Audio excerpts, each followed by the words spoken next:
Jasmine05 channel. Oy, salamat Jasmine.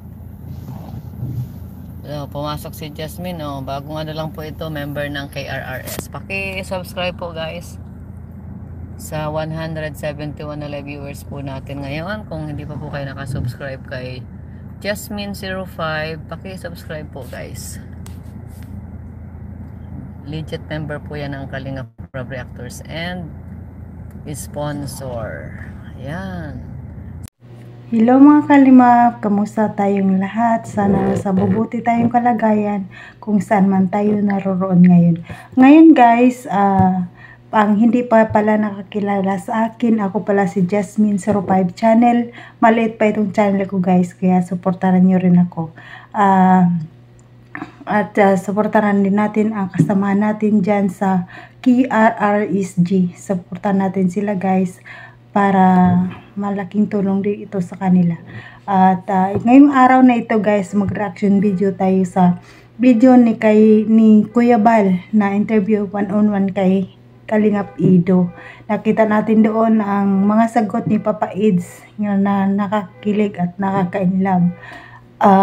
Pero una sa lahat guys, bago natin pag-usapan ang video na yon, wag natin kalimutan pasalamatan ang ama ng Kalingap, Bal Santos Matubang, Ate Edna Vlog, Kalingap Rab, Jack Tapia Mantubang, Kalingap Ido. Lagi natin i-marathon ang mga video nila at ang mga video ni Kuya Bal kay Kalingap Rab at ang lalo-lalo na yung EDC i-marathon natin palagi guys para malaking tulong ito sa kanila. Bago tayo guys, pag-umpisa, himay-himayin muna natin ang video. May papakita ako sa inyo na video. Panoorin natin ito.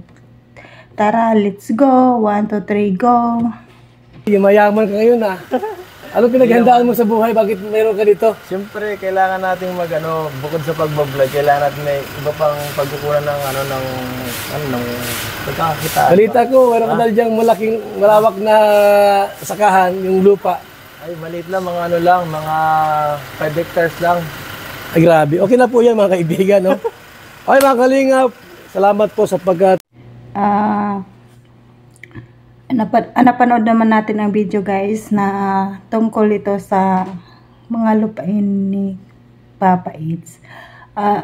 Si Papa Eds, saludo talaga kami sa iyo kasi kahit konti-konti lang mayroon kang pinupundar para sa iyong kinabukasan at para sa inyong kinabukasan ni Beyonce. Diyan naman yan pupunta no? Pinaghahandaan talaga ni Papa Eds ang kinabukasan nila ni Beyonce. Magandang yan Papa Eds kasi hindi ka umaasa sa mga sponsor, nabigay ng sponsor para sa iyo. At pinaghirapan mo talaga. Kaya audio kami sa iyo Papa Eds.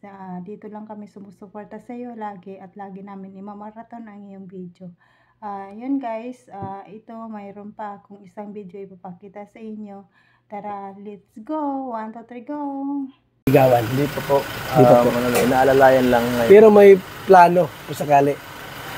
Kung sakali, kung medyo tumungtong sa tamang edad siguro. O saka po pagpayagan siguro. Yan ang magandang tanong mga kaibigan.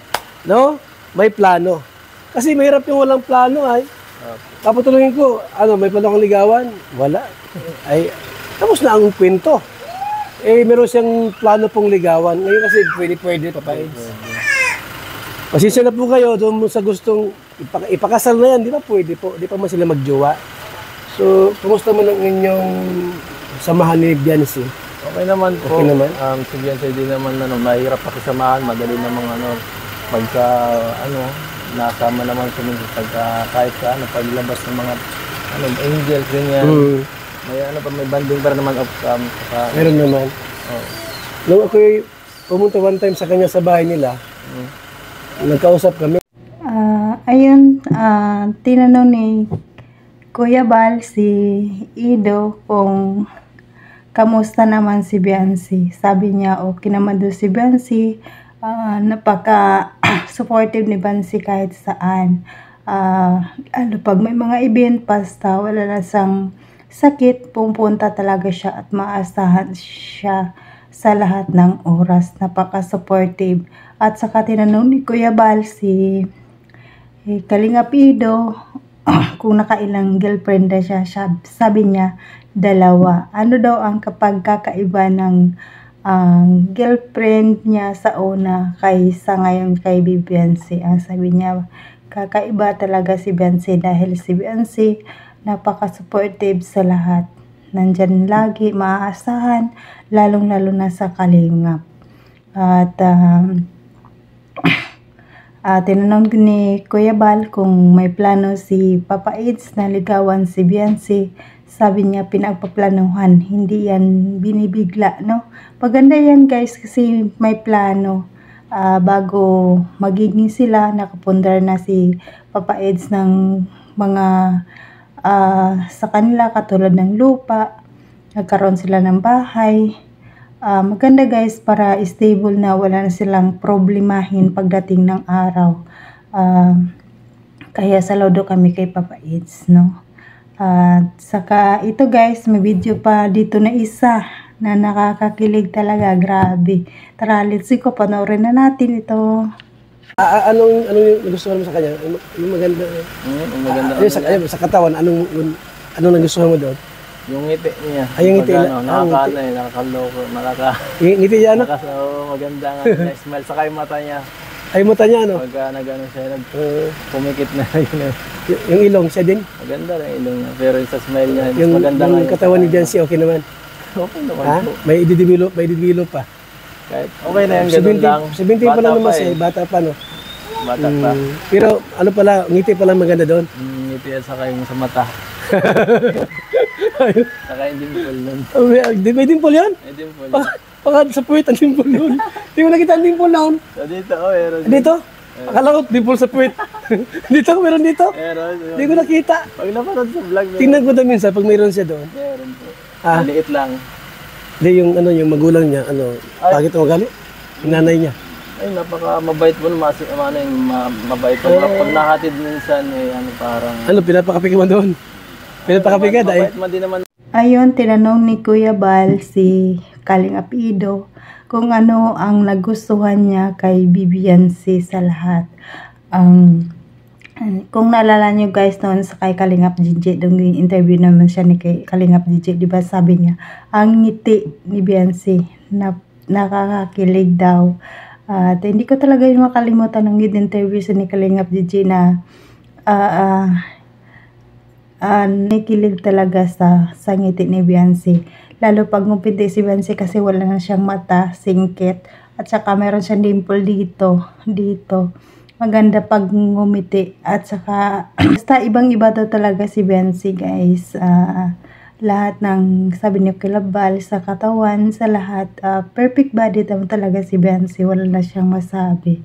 At saka, ang ngiti talaga ni Beyonce yun ang nakaka-inlove sa kay Papa Eds. Ayan. Yan